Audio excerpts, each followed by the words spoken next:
کہ وسوسوں سے محفوظ رکھا گیا کہ تمہیں مہینہ بھر شیطان اور اس کی ذریت سے اس کے حملوں سے بچا کر رب تبارک و تعالیٰ نے اس مہینے میں رکھا ہے۔ تو اب میرے عزیزو، تھوڑی سی محنت کی ضرورت ہوتی ہے تاکہ ہمارا دل پاک ہو جائے۔ تھوڑی سی اور محنت اس میں کر لی جائے تو انسان کا باطن پاک ہو جائے۔ تقویٰ کیا چیز ہے اور اس کا حاصل کرنا کیوں ضروری ہے، میں آپ کو بتاؤں۔ تقویٰ کا مطلب سب سے اہم چیز یہ ہے اللہ کا خوف۔ یہ بنیادی چیز ہے، یہ بنیادی چیز ہے، اور یہ اگر بنیاد ہے تو ہر عمل میں آپ کے تقویٰ حاصل ہو جائے گا۔ نماز کیوں پڑھتے ہو؟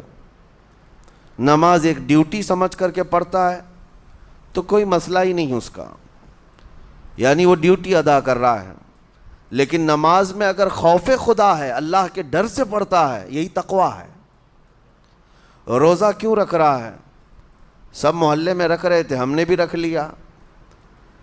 روزہ اس لیے رکھ رہا ہوں کہ لوگ برا نہ سمجھیں یا اسلام کا ایک حصہ ہے، اتنی ہی نیت تھی تو پھر اس نے روزے سے کچھ حاصل نہیں کیا، لیکن اسی روزے کو اللہ کے خوف سے رکھا، یہی تقویٰ ہے۔ تو خوف خدا، اللہ کا خوف آ جانا ہر عمل میں، یہی تقویٰ ہے۔ اور اگر یہ چیز نہیں ہے تو انسان بہت بڑے بڑے گناہ بھی کر جاتا ہے، اسے ڈر نہیں لگتا۔ روزہ چھوڑ دیا، اسے کوئی خوف ہی نہیں ہے، بلکہ دھڑلے سے لوگوں کے سامنے کہتا بھی پھر رہا ہو کہ مجھے یہ سب چیزوں میں وشواس نہیں، یقین نہیں ہے۔ یہ باتیں اس زبان سے آتی ہیں جس کے ہاں اللہ کا خوف ہے ہی نہیں، اللہ کا ڈر نہیں۔ اسی لیے قرآن میں اللہ نے فرمایا لعلکم تتقون، تم پر روزے اللہ نے فرض کیے ہیں تاکہ تمہیں تقویٰ مل جائے، اللہ کا خوف۔ اور یہ کتنی اہم چیز ہے میں آپ کو بتاؤں، خوف خدا۔ خوف خدا کا مطلب کہ اللہ کا ڈر، اللہ کا خوف، یہ تمہاری پوری باڈی کو صحیح کرتا ہے، اندر سے بھی باہر سے بھی۔ خوف خدا، تم ہر قدم پر اگر یہ سوچتے ہو کہ میرا رب مجھے دیکھ رہا ہے، جیسے کہ آپ کو پتہ ہے حدیث پاک میں حضور صلی اللہ تعالیٰ علیہ وسلم سے پوچھا بھی گیا احسان کیا ہے، یعنی نیکی کس کو کہتے ہیں؟ حضور نے فرمایا تم نماز ایسی پڑھو یا عبادت ایسے کرو جیسے تم اللہ کو دیکھ رہے ہو۔ اور اگر یہ نہیں ہو سکتا تم سے تو اتنا احساس تو رہے کہ اللہ تمہیں دیکھ رہا ہے، تو ہر عمل میں تمہارے یہ سوچ آئے کہ مجھے میرا رب دیکھ رہا ہے، تمہارے قدم سنبھل جائیں گے۔ آج آپ مسجد میں بیٹھے ہیں، ادب سے بیٹھے ہیں، حالانکہ ایک آدھے گھنٹے کے بعد جسم کو پھیلنے کی حاجت ہونے لگتی ہے، تھوڑا پیر پھیلا لوں، پیٹھ کو ٹیک دے دوں، نہیں کرتے آپ، اس لیے کہ آپ کو احساس ہے کہ امام صاحب دیکھ رہے ہیں، مفتی صاحب دیکھ رہے ہیں، یا پھر مجمع میں لوگ دیکھ رہے ہیں۔ تو یہاں پر ہمارے دیکھنے کے احساس سے آپ کے پیر نہیں پھیلتے ہیں، آپ پھیل کے نہیں بیٹھتے۔ تو ہم میاں نہ سزا دینے والے نہ جزا دینے والے ہیں۔ یہی احساس اگر اللہ کے دیکھنے کا ہو جائے کہ میرا رب مجھے دیکھ رہا ہے، تو پھر آپ کو کسی نگرانی کی ضرورت نہیں، کہیں کسی سی سی ٹی وی کی ضرورت نہیں۔ اللہ کا خوف اگر بندے کے دل میں آ جائے، وہ ہر لمحے، ہر گھڑی، ہر علاقے میں محفوظ رہتا ہے، اپنے آپ کو محفوظ رکھتا ہے۔ میرے عزیزو، 4 سال کی عمر ہے امام اہل سنت فاضل بریلوی رحمۃ اللہ علیہ، امام محمد رضا خان رحمۃ اللہ علیہ، 4 سال کی عمر میں روزہ رکھ لیا۔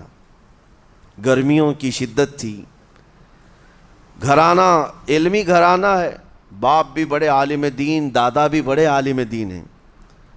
4 سال کی عمر میں روزہ تو رکھ لیا، اور جب تھوڑی دوپہر ڈھل گئی، اچھوں کی حالت دھوپ کے دنوں میں خراب ہونے لگتی ہے، تو شام ہونے کو قریب تھی کہ ایک کمرے کے اندر دادا محترم نے پوتے کو بند کر دیا اور کچھ پھل فروٹ ساری چیزیں اندر رکھ کر کے دروازہ باہر سے بند کر لیا۔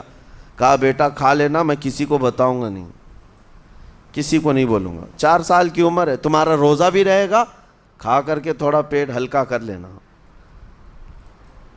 تو یہ دروازہ بند کر کے دادا محترم چلے گئے. کافی دیر کے بعد دروازہ کھلا تو وہ پھل فروٹ ویسے کے ویسے ہیں, بچہ ویسے ہی بیٹھا ہوا ہے. امام احمد رضا رحمۃ اللہ تعالیٰ علیہ, 4 سال کی عمر کی بات کر رہا ہوں. دادا نے آ کر پوچھا بیٹا کھائے نہیں؟ دروازہ بند کر لیا تھا.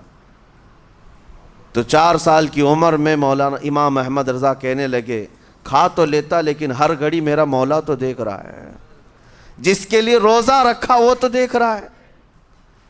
یہ ہے تقویٰ, یہ ہے خوف خدا, کہ اگر یہ کسی کے دل میں بیٹھ جائے, اسے لوگوں کو دکھانے کی یا لوگوں کے اسے دیکھنے کی کوئی ضرورت ہی نہیں. میرے عزیزو, تقویٰ حاصل کرنے کا یہ اتنا بہترین راستہ ہے, اتنا بہترین راستہ ہے. آپ روزہ ہیں, کس کو پتہ ہے؟ میں روزہ ہوں, کس کو پتہ ہے؟ یہ راز ہے میرے اور اللہ کے درمیان. آپ روزہ ہیں, یہ راز ہے آپ کے اور اللہ کے درمیان. بہت سارے موقع آپ کے پاس ہیں دن بھر میں, فجر سے لے کر عصر تک.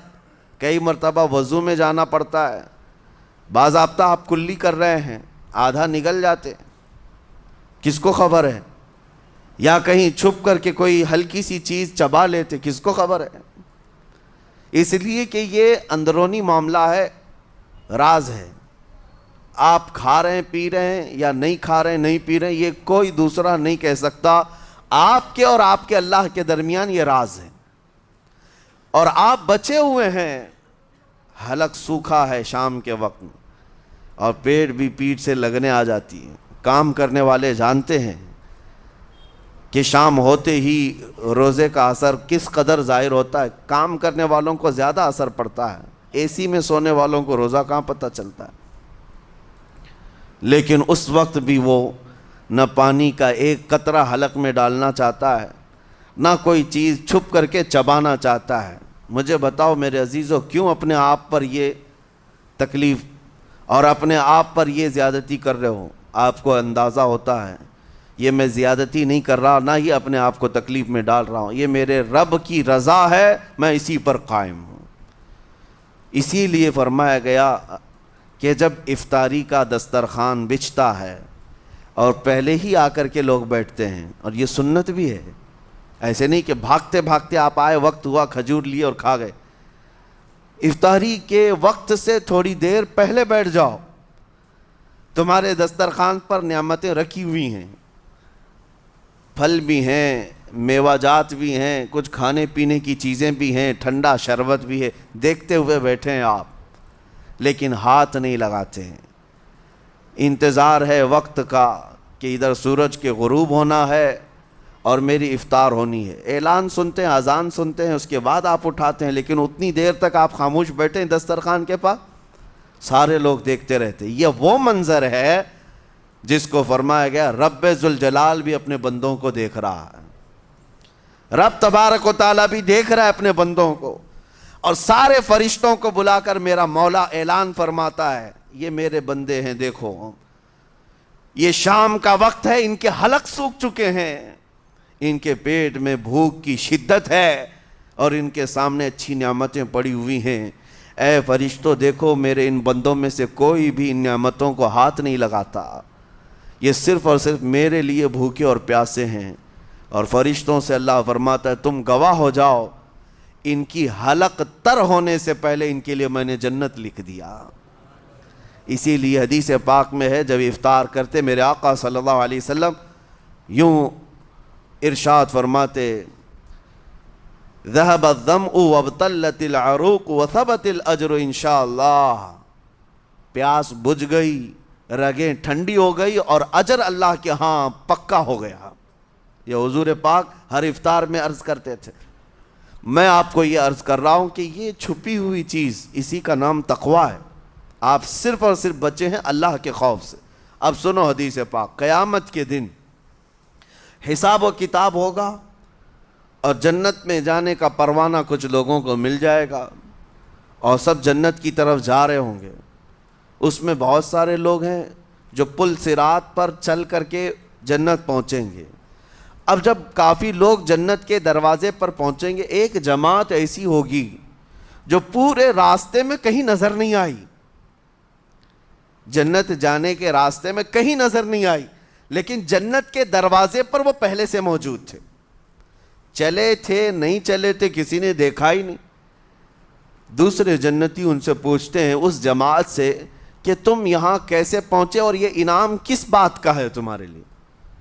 تو وہ جنتی کہتے ہیں ہمیں روزے داروں کی جماعت میں رکھا گیا، ہمارے روزے اللہ کو پسند آئے، اور آج رب تبارک و تعالیٰ کا حکم ہوا کہ ساری دنیا سے چھپ کر تم میرے لیے روزہ رکھتے تھے، دنیا کو پتہ نہیں تھا تم بھوکے ہو پیاسے ہو، اور اے بندو آج سارے لوگوں کی نظروں سے چھپا کر میں تمہیں جنت پہنچاؤں گا. وہ ایک جماعت ایسی ہے جو راستے بھر چلتی ہوئی نظر تو نہیں آئی لیکن جنت میں پہنچ گئی، وہ روزے داروں کی ہے. آج یہ تقوی حاصل کرنے کا سب سے بہترین راستہ، اور تقوی کیوں ضروری ہے؟ اب آپ کے روزے سے کچھ حاصل ہوا نہیں ہوا آپ کو دیکھنا بھی ہے، یہ نہیں کہ کیلنڈر کی طرح گنتے جاؤ، 1 ہو گیا 2 ہو گئے 3 ہو گئے، ہوتے جائیں گے، یہ دن تو چلتے رہتے ہیں، گنتے گنتے 20 بھی ہو جائیں گے، 25 بھی ہو جائیں گے، 30 بھی ہو جائیں گے.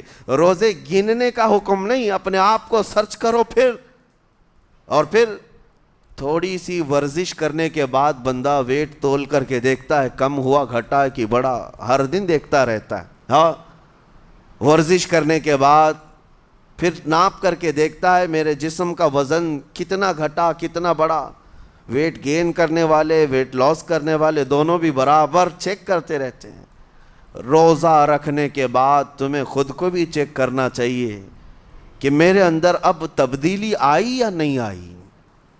ایک روزہ رکھا اور پھر رات کو تراویح میں کھڑا ہوا، میرے اندر بدلاؤ کتنا ہے؟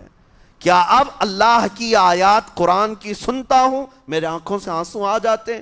اگر آ گئے ہیں تو اس کا مطلب ہے کہ دل نرم ہو گیا، اس روزے نے اثر دکھانا شروع کیا، اور پھر ویسی کا ویسا ہے تو اس کا مطلب ہے کہ آپ کے روزے سے آپ کو تقوی نہیں مل رہا ہے، آپ کو تقوی نہیں مل رہا. خوف خدا جب آتا ہے تو انسان کا دل موم ہو جاتا، نرم ہو جاتا ہے، اور اللہ کے عذابات سے، جہنم کے خوف سے، قبر کی سختیوں سے وہ رو پڑتا ہے، اس کی آنکھیں بہنے لگ جاتی ہیں.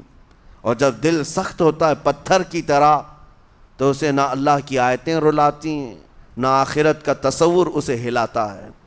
اسی لیے قیامت کے دن کے بارے میں آپ کو بتاؤں، نبی پاک صلی اللہ تعالیٰ علیہ وسلم کی امت کی طرف جہنم کی آگ شعلے لپکاتے ہوئے بڑھتی آ رہی ہوگی بہت تیزی سے. قریب ہے کہ وہ جہنم کی آگ سب کو اپنے لپیٹ میں لے لے. وہاں کھڑے ہوئے بہت سارے لوگ اپنے اپنے اعمال کا صدقہ پیش کرنے لگے. حاجی اپنے حج پیش کر رہے ہیں، نمازی اپنے نماز، روزے دار اپنے روزے. کہ جہنم ہماری یہ نیکیوں کا صدقہ رک جا. جہنم کی آگ بڑھتی چلی آئی، بڑھ رہی تھی. جبرائیل امین علیہ الصلاۃ والتسلیم حاضر ہوتے ہیں بارگاہ مصطفیٰ صلی اللہ علیہ وسلم میں. ایک پانی کا پیالہ انہوں نے پیش کیا اور کہا یا رسول اللہ صلی اللہ علیہ وسلم یہ پانی آپ اس آگ پر چھڑک دیں. نبی پاک صلی اللہ تعالیٰ علیہ وسلم نے وہ پانی اس آگ کی طرف پھینکا تو آگ دور چلی گئی، جو جہنم کی آگ اچانک بجھ گئی، کافی دور چلی گئی جو امت کی طرف لپک رہی تھی. رسول رحمت صلی اللہ تعالیٰ علیہ وسلم نے پوچھا جبرائیل سے یہ اتنا اثردار پانی ہے کون سا؟ یہ جبرائیل امین عرض کرتے ہیں یا رسول اللہ یہ آپ کے ان امتیوں کے آنسوؤں کا پانی ہے جو رات کھڑے ہو کر اپنے رب کے خوف سے رویا کرتے تھے. وہ اللہ کے خوف سے تھر تھراتے تھے، ڈر کر کے ان کے آنکھوں سے جو آنسو آتے. جبرائیل امین کہتے ہیں میں نے وہ آنسو جمع کر رکھے تھے اور وہ آج میں نے آپ کے سامنے پیش کیا. ایک آنسو کا قطرہ جہنم کی آگ بجھانے کے لیے کافی ہے. موتی سمجھ کے شان کریمی نے چن لیے قطرے جو گرے تھے عرق انفعال کے. عزیزان گرامی وقار، یہی وہ تقوی ہے، یہی وہ خوف خدا ہے جس کے متعلق اللہ قرآن میں فرماتا ہے لعلکم تتقون، تاکہ تمہیں تقوی مل جائے. اسی لیے روزے رکھے گئے ہیں، روزے فرض کیے گئے ہیں تمہارا دل اگر سخت کا سخت ہی رہ گیا تو روزے اثر نہیں کر رہے ہیں، روزے اثر نہیں کر رہے۔ اور ظاہر سی بات ہے کاموں میں برکت نیت سے ہوتی ہے، کسی بھی عمل میں برکت اچھی نیت سے ہوتی ہے۔ اگر کوئی روزہ اس لیے رکھ رہا ہے، جیسے بہت سارے فائدے گنائے جاتے ہیں نا، روزہ رکھنے سے کینسر نہیں ہوتا، روزہ رکھنے سے جسم کے فاسد مادے ختم ہو جاتے ہیں، نکل جاتے ہیں، ڈاکٹرز بھی مشورہ دیتے ہیں مہینے میں ایک مرتبہ، ہفتے میں ایک مرتبہ باڈی کو فری چھوڑنا چاہیے۔ تو یہ تو جسمانی فائدے تو رکھے گئے ہیں، لیکن اگر تم روزہ اس نیت سے رکھ رہے ہو کہ میری باڈی صحیح ہوتی رہے، تو گویا کہ تم تو اپنی دنیاوی غرض سے روزہ رکھ رہے تھے۔ یہ فائدے تو ملنا ہی ملنا ہے، یہ فائدے یوں بھی ملیں گے اللہ تعالیٰ کی طرف سے آپ کو، لیکن نیت وہ نہیں۔ روزہ رکھنے کی نیت یہ ہو کہ میرا رب مجھ سے راضی ہو جائے اور مجھے رب تبارک و تعالیٰ کا خوف اور تقوی حاصل ہو جائے۔ نیت میں برکت ہے، اور جن کاموں کو آپ اچھی نیت سے کریں گے اسی طرح ان کاموں میں اثر بھی پیدا ہوگا۔ روزہ رکھنے سے پہلے آج نیت یہی کریں کہ مولا تعالیٰ یہ روزہ میرے تمام برے اعمال کے لیے کفارہ ہو جائے، یہ ڈھال بن جائے۔ جانتے ہیں آپ اپنے نفس امارہ کو روکنے کا سب سے بہترین آلہ بھوک ہے، بھوک۔ جتنا آدمی بھوک کے ذریعے سے اپنے نفس کو مار سکتا ہے دوسری کوئی چیز نہیں ہے۔ آپ دیکھیں اس رمضان المبارک میں بہت ساری حلال چیزیں آپ کو حرام کر دی گئی ہیں، یعنی سحری سے لے کر افطاری تک۔ میں یہ نہیں کہہ رہا کہ شراب پینا حرام ہے، نشہ کرنا حرام ہے، وہ تو پوری زندگی بھر حرام ہے، لیکن آپ کو چاول روٹی تو حلال ہے نا، سبزے سیب پھل فروٹ تو حلال ہے، لیکن یہ حلال چیزیں بھی اللہ نے آپ پر حرام رکھی ہیں، روزے کے عالم میں نہیں کھا سکتے۔ سحری سے لے کر افطار تک یہ حلال لقمے، پانی تو حلال ہے، پاک ہے، لیکن آپ کے لیے روزے کے عالم میں حرام ہے۔ اسی طرح شادی شدہ مرد اپنی عورت کے ساتھ زندگی بھر کبھی بھی جمع کر سکتا ہے، رات میں سو سکتا ہے، لیکن حالت روزہ میں وہ حلال کام بھی حرام ہے، حلال کام بھی حرام ہے۔ اپنی عورت سے جمع کرنا حالت روزہ میں کیوں روکا گیا؟ کھانا پینا بھی حلال تھا، عورتوں کے ساتھ شباشی بھی حلال تھی، لیکن روزے کے عالم میں ان حلال چیزوں کو روکا گیا۔ تو آپ سوچ سکتے ہیں اس چیز کو، سوچ سکتے وجہ یہ ہے کہ حلال چیزوں سے آپ کو روک کر بڑے حرام چیزوں سے بچانا مقصود ہے۔ آج اگر اپنے آپ میں اتنا کنٹرول کر لے جاؤ کہ چند حلال چیزوں سے دن بھر بچ سکتے ہو، انشاءاللہ رمضان کے بعد بڑی حرام چیزوں سے بھی اللہ آپ کو محفوظ رکھے گا۔ میرے عزیزو، برا ہے ان لوگوں کا جن کو میرے آقا صلی اللہ تعالیٰ علیہ وسلم نے دعائے ہلاکت فرمائی۔ اس سے بدنصیب کوئی ہو سکتا ہے؟ جن کے لیے رسول رحمت صلی اللہ تعالیٰ علیہ وسلم کی دعائے ہلاکت ہوئی ہو۔ حضور صلی اللہ تعالیٰ علیہ وسلم ایک دن مسجد نبوی شریف میں تشریف لے جا رہے تھے، منبر پر آپ نے قدم رکھا، آمین کہا، پھر دوسرے زینے پر قدم رکھا، آمین کہا، تیسرے زینے پر قدم رکھا، آمین کہا۔ خطبہ مکمل کیا، صحابہ نے پوچھا یا رسول اللہ صلی اللہ علیہ وسلم ہر زینے پر آپ قدم رکھتے ہوئے آمین کس لیے کہہ رہے تھے؟ سنو، رسول پاک صلی اللہ علیہ وسلم ارشاد فرماتے ہیں کہ میں جب پہلے زینے پر قدم رکھا تو سید الملائکہ جبرائیل امین آئے اور دعا کرنے لگے۔ کیا دعا کیا؟ یوں کہا، یا رسول اللہ صلی اللہ علیہ وسلم وہ شخص ہلاک و برباد ہو جائے جو آپ کا نام سنے اور پھر اس کے بعد درود نہ بھیجے۔ حضور فرماتے میں نے آمین کہا۔ حضور کا نام سنتے ہی آپ کی زبانوں پر درود آ جانا چاہیے۔ اللہم صلی علی سیدنا محمد وآلہ وصحبہ وبارک وسلم۔ میرے آقا فرماتے ہیں دوسرے زینے پر قدم رکھا تو جبرائیل امین نے یوں کہا، یا رسول اللہ صلی اللہ علیہ وسلم وہ شخص ہلاک و برباد ہو جائے جو زندگی میں اپنے ماں اور باپ میں سے کسی ایک کے بڑھاپے کو پایا اور ان کی خدمت کر کے جنت نہیں حاصل کر سکا بلکہ ان کو ایسے ہی چھوڑے رکھا، ایسا شخص برباد ہو جائے۔ حضور فرماتے میں نے آمین کہا۔ پھر جبرائیل امین نے کہا تیسرے زینے پر قدم رکھتے ہی میرے آقا فرماتے ہیں جبرائیل نے یوں دعا کی کہ اے اللہ کے رسول، وہ شخص ہلاک و برباد ہو جائے جو رمضان کا مہینہ پایا لیکن اس کا ادب نہیں کر سکا، اس کا احترام نہیں کر سکا۔ حضور فرماتے ہیں میں نے اس پر بھی آمین کہا۔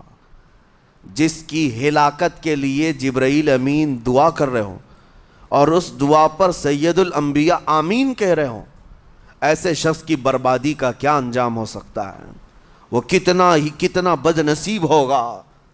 اسی لیے میرے عزیزوں، مسلمانوں میں یہ رواج ہی نہیں ہونا چاہیے کہ اٹھ کر کے پوچھتے رہیں روزہ ہے کہ نہیں ہے، روزہ ہے کہ نہیں ہے۔ مسلمان ہے تو روزہ ہے، اور یہ کوئی آپشنلی عبادت نہیں ہے کہ 4 رکھ لیا 2 نہیں رکھا، آپشنلی نہیں، یہ فرض عین ہے۔ ایک روزے کو چھوڑنے کا گناہ فرمایا گیا 600 سال تک اسے دوزخ میں رکھا جائے گا، 600 سال تک۔ یہ معمولی چیز نہیں ہے، اور جن کے پچھلے روزے قضا ہو چکے ہیں معاف نہیں ہوں گے۔ تھپڑ مار لیں گال پہ، توبہ توبہ کر لیں، معاف نہیں ہوں گے۔ توبہ تو کرنے کے ساتھ ساتھ قضا بھی کرنا ہوگا۔ جب موقع ملے سال بھر میں اپنے چھوٹے ہوئے روزوں کو واپس کرنا ہے۔ اس کی اہمیت میں آپ کو بتا دوں، ایک روزہ اگر جان بوجھ کر کے کسی نے توڑا یا چھوڑا تو جانتے ہیں اس کا کفارہ کیا ہے؟ اس کا کفارہ یہ ہے کہ اس کے بدلے میں دوسرے دنوں میں 60 روزے کنٹینیو رکھے۔ رمضان کا ایک روزہ پورا کرنے کے لیے 60 روزے رکھنے پڑ جائیں گے۔ ہاں، اگر کسی عذر کی وجہ سے، کسی تکلیف کی وجہ سے چھوڑا تھا، بیمار تھا یا سفر میں تھا یا تکلیف کی شدت تھی، اس وجہ سے روزہ چھوڑا تھا، تو اس کے بدلے میں ایک روزے کی قضا ایک ہی روزہ ہوگی۔ لیکن بغیر کسی عذر کے، شہوت کی وجہ سے، نفس پرستی کی وجہ سے توڑا تھا یا چھوڑا تھا تو پھر 60 روزے رکھنے پڑ جائیں گے۔ اس سے اندازہ ہوتا ہے کہ ایک روزے کی اہمیت کیا ہے رمضان کے۔ اسی لیے میرے عزیزو، یہ روزے آسان ہیں، روزے آسان ہیں، اس کو رکھ لو، اس کی جزا بہت بڑی ہے، اس کی جزا بہت بڑی۔ ویسے بھی آپ دوسرے دنوں میں لیٹ ناشتہ کرنے کے بھی عادی ہیں۔ ممبئی والوں کا تو حال یہ ہی ہے، 12 بجے کے بعد 1 بجے 2 بجے تو ان کے ناشتے ہوتے ہیں، دوپہر کا کھانا تو شام 5 بجے ہو رہا ہوتا ہے۔ بس وہ ناشتہ اسکپ کرنا ہے، دوپہر کے کھانے جو آپ کے ہوتے ہیں اس سے اور تھوڑا ایکسٹینڈ کر لیں تو افطاری کا وقت آ جاتا ہے۔ کوئی بہت بڑی دقت کی بات نہیں، کوئی بہت بڑے بوجھ کی بات نہیں، آسان ہے۔ آج الحمدللہ ہمارے 5 سال 6 سال کے بچے روزہ رکھ لیتے ہیں، تو بڑوں کو تو اللہ نے جو طاقت عطا کی ہے، روزہ ہرگز ترک مت کرو۔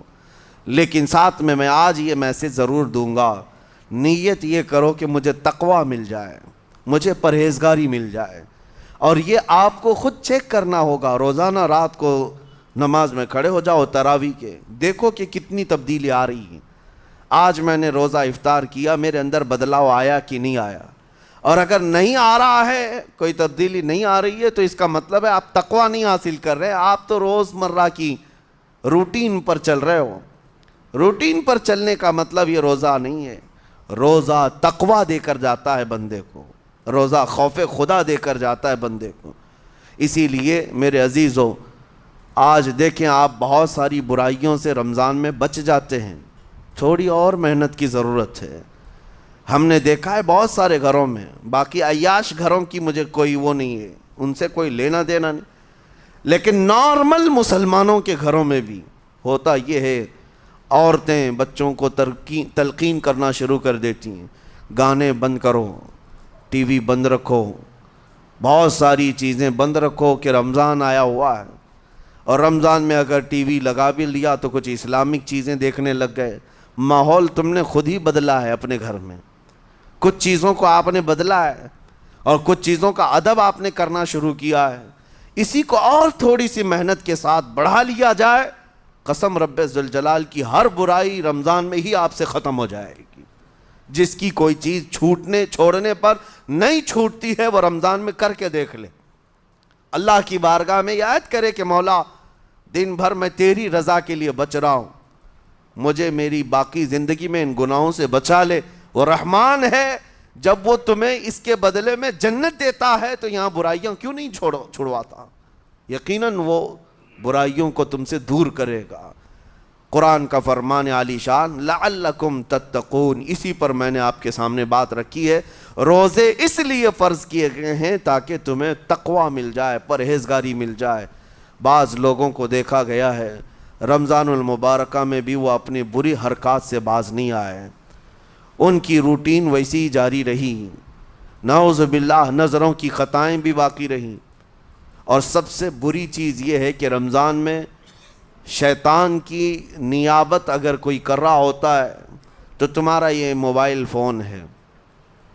اکثر لوگ یہ سمجھتے ہیں کہ اس موبائل فون کو ہم استعمال کرتے ہیں تاکہ ٹائم پاس ہو جائے، روزہ کا وقت قریب آ جائے۔